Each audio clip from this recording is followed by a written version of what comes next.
Now this is all about the hugging and the kissing. Remember what I said about those spices. We're going to take the cumin seed and we're going to just pop it into our pan. I've preheated the pan a little bit.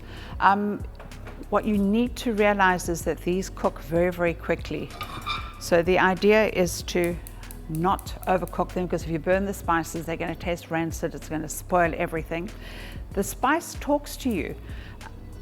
What I would suggest before you actually toast your spices is to take your bowl like this and bring it up to your face and smell it.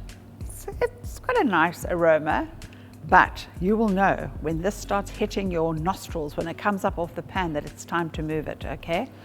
So we go into the pan and you can actually see now there's a little waft of smoke coming off the pan. That's a very, very important, well, it is important, darling. It's an important point, because you now need to start shaking it around and moving it, okay? You will notice the aroma, and I call it an aroma because it's more like a perfume. It's absolutely fantastic.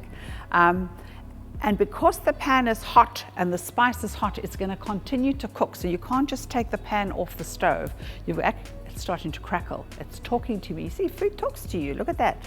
I'm now going to can you see the smoke coming off that?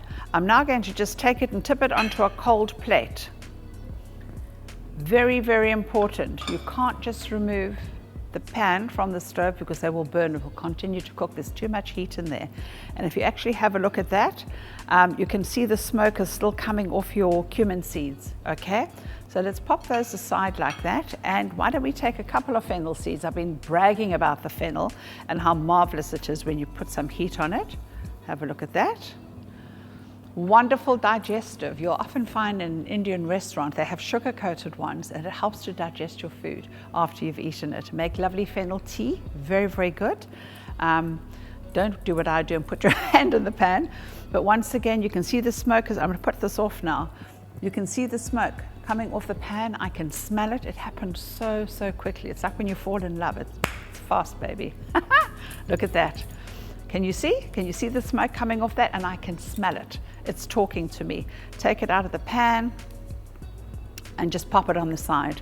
Now there's a couple of ways that you can grind your spices.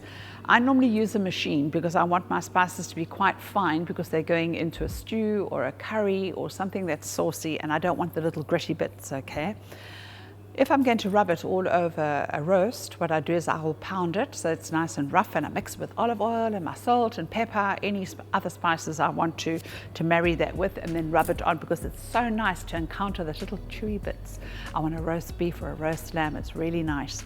But because we're going to be making bobotie with our spices, I normally put it into a machine and I grind it until it's absolutely beautifully fine.